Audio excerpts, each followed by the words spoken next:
พอเข้าระยะบาสแล้วก็ส่งตรวจโครโมโซมจะได้แค่3 ใบส่งตรวจได้ตัวเดียวเข้าระยะบาส3 ใบเพราะว่าจะมีน้องอีก2ฟองที่เล็กมากแล้วก็มีแค่ตัวเดียวเท่านั้นที่ส่งตรวจได้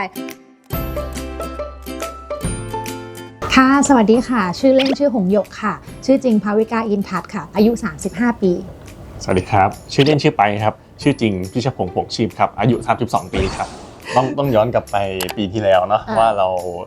แพลนที่จะมีลูกชายปีมังกรใช่ค่ะอะไรมาใช่ค่ะทำลองดูว่าออปชั่นว่าแพลนที่จะมีลูกก็ไปปรึกษาคุณหมอหลายที่เนาะตอนแรกเราก็เสียใจเนาะว่าแบบไม่คิดว่าเราแข็งแรงขนาดนี้จะแบบมีบุตรยากด้วยอะไรเงี้ยเราจะมีปัญหาเฉยเลยอะไรเงี้ยก็เลยถามไปทั่วเลยค่ะแล้วก็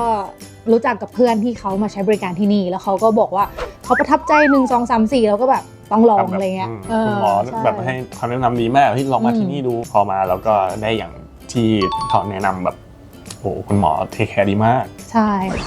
มีผิดรูปผิดร่างอะไรเงี้ยครับส่วนของหงอ่ะก็คือเหมือนกับว่าไข่อ่ะคุณหมอบอกว่าก็มีอยู่ประมาณ20 ใบก็ถือว่าสมกับอายุแต่ว่าคุณภาพต้องมาดูกันอีกทีหนึ่ง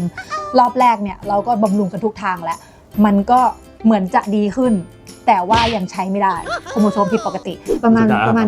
19ทีเนี้ยก็ผสมแล้วได้ไข่5 ใบ5 ใบที่เข้าระยะบาโตซิสใช่เสร็จแล้วเราก็ส่งตรวจโครโมโซมรู้สึกว่าส่งได้แค่3เพราะว่าน้องไม่โตใช่ไข่มันไม่โตพอที่จะส่งได้ก็ส่งไปทั้งหมด3 ตัวปรากฏว่าโครโมโซมเกินขาดไม่มี3 ตัวโอ้ตอนนั้นก็ท้อเหมือนกันคุณหมอก็ให้คำแนะนำว่าด้วยที่เราทำรอบ2เนี่ยที่ผ่านมาเราบำรุงเราอัดวิตามินอะไรมาเยอะแล้วถ้าทำรอบที่3เนี่ยผลประสบผลสำเร็จมันอาจจะมีมากกว่าที่จะเว้นระยะออกไปนี่ก็เลยตัดสินใจสู้เอาเลยคุณหมอก็ให้กำลังใจสู้ใช่ประมาณ18-19 ใบเหมือนเดิมคุณหมอก็คือเก็บดีมากก็คือเราเก็บกับคุณหมอรอบที่2อ่ะเราไม่กลัวเลยก็คือแบบนอนสบายคุณหมอคุณพยาบาลเจาะเลือดแล้วก็แบบชิลแล้วก็สลบปุ๊บตื่นมาก็แบบหน่วงนิดนึงแล้วก็กลับบ้านคือแบบไม่เป็นเลยแต่ว่ารอบเนี้ยประเด็นสำคัญคือเป็นไข้หวัดเป็นไข้หวัดซึ่งเราก็กังวลเราแบบไข้ไม่ดีแน่เลยเป็นไข้หวัดอะไรเงี้ยซึ่งเราพยายามป้องกันแล้วแต่ว่ามันทำงานทุกวันเนาะแต่คุณหมอก็แบบไม่เป็นไรเก็บได้เราก็เราก็ไปเก็บแล้วรอบนี้ก็ได้3 ใบเนาะที่ว่าพอเข้าระยะบาสแล้วก็ส่งตรวจโครโมโซมจะได้แค่3 ใบแล้วก็ส่งตรวจได้ตัวเดียวเข้าระยะบาส3 ใบเพราะว่าจะมีน้องอี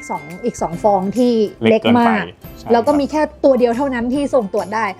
ผลลัพธ์ก็คือพยาบาลโทรมาแจ้งบอกว่าให้งดยาซึ่งมันเหมือนกับรอบแรกเราก็แบบงดยาคือคงไม่ได้แล้วแหละเราก็สักพักเขาก็บอกเดี๋ยวยานู่นยานี่เหมือนแบบเริ่มพูดคำเพื่อเปลี่ยนยาแล้วก็เลยถามซ้ำใหม่ว่าแล้วสรุปน้องโครโมโซมผ่านไหมคะเขาก็บอกผ่านค่ะเราก็โทรมาร้องห่มร้องไห้ก็เราก็คิดแล้วแหละสงสัยรอบที่2เนี่ยมันก็เฟลแหละ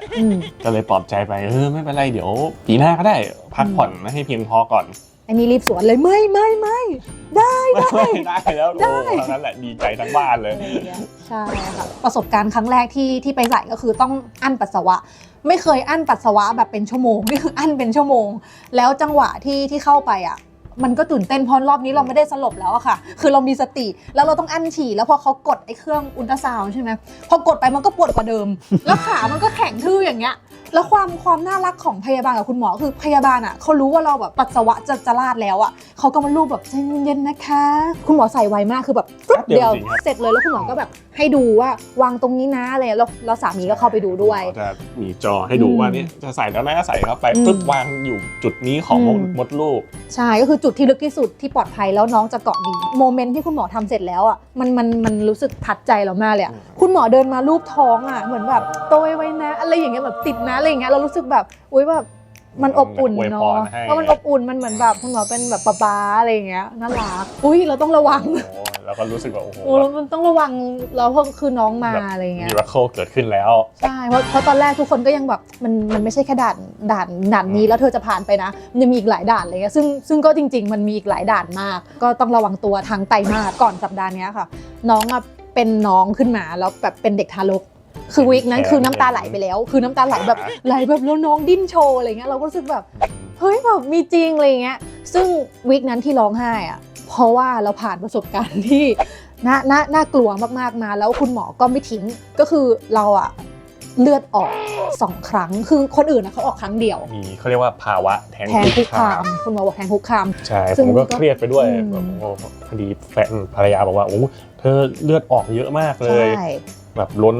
ออกมา ใช่ เลยก็แบบเฮ้ยใจเสียแล้วตอนนั้น ใช่ คุณหมอก็บอกใจเย็นครับเดี๋ยวมา ใช่ อัลตราซาวด์ดูไม่น่ามีอะไรเกิดขึ้น ไลน์บอกพยาบาลที่นี่ตลอดคุณหมอก็เป็นห่วงพยาบาลก็เป็นห่วงเขาก็คอยมาเช็คว่าเป็นยังไงบ้างอะไรเงี้ย ครับปรึกษาตลอด ใช่ เลยครั้งแรกเลยสถานที่ครับคลินิกพอขึ้นลิฟต์มาแล้วแบบโอ้โหหรูหรามากพยาบาลบริการดีทุกคนให้บริการดีหมดเลยให้คำปรึกษาที่ดีคิดว่าที่เนี่ยมันครบครันมากนะครับเราคิดถูกแล้วที่เรามาที่เนี่ย คือเซอร์วิสตอนแรกเลยอ่ะก็คือเรายังไม่เจอคุณหมอใช่ไหมคะเราก็ทักไลน์ทักอะไรเงี้ยคือเขาตอบไวรับสายไวแล้วก็แอคทีฟอะเนาะ